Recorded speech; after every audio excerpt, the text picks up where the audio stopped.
আসসালামু আলাইকুম, কেমন আছেন সবাই? আশা করছি সবাই খুব ভালো আছেন। আলহামদুলিল্লাহ আমিও ভালো আছি। তো এই জামা এবং পায়জামাটা হচ্ছে আমার শাশুড়ির, আর এই জামাটা হচ্ছে মেক্সি ডিজাইন, তবে এটা হচ্ছে কামিজের মতো একটু শর্ট করে পরবে আর কি। তো এই জামাটা হচ্ছে আমার শাশুড়িই কেটে দিয়েছে, পায়জামা এবং জামা দুইটাই উনি কেটে দিয়েছে, আমি হচ্ছে শুধু সেলাই করেছি।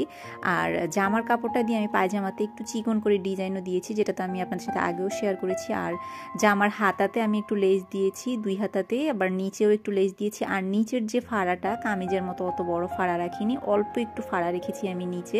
আর বুকেও একটু লেস দিয়েছি, নিচেও একটু লেস দিয়েছি। জামাটা মাশাআল্লাহ অনেক সুন্দর হয়েছে। আর আমার শাশুড়ি কিন্তু এই টাইপের জামাগুলো পরতে খুবই পছন্দ করে। আমার প্রথম প্রেগনেন্সির সময়ও আমাকে এরকম ২টা জামা সেলাই করে দিয়েছিল এবং আমি বেশ অনেক দিন পরেছিলাম। আর এই যে দেখেন হাতাগুলো উনি হচ্ছে ঢিলাই রাখতে বলেছে, মানে বেশ ঢিলেঢালা করেই উনি পরে। আর পায়জামাতে তো আপনারা আগেই দেখেছেন আমি জামার কাপড়টা দিয়ে চিকন করে একটু ডিজাইন করেছি। তো যাই হোক, আমার ভিডিওটা যদি ভালো লাগে, জামার এবং পায়জামার ডিজাইনগুলো যদি ভালো লেগে থাকে, তাহলে প্লিজ আমার চ্যানেলটা অবশ্যই সাবস্ক্রাইব করে দিবেন। আর এই টাইপের জামাগুলো আপনারা পরেন কিনা সেটাও কিন্তু কমেন্টে জানাবেন। তো আজকের মতো বিদায় নিচ্ছি। আল্লাহ হাফেজ, আসসালামু আলাইকুম।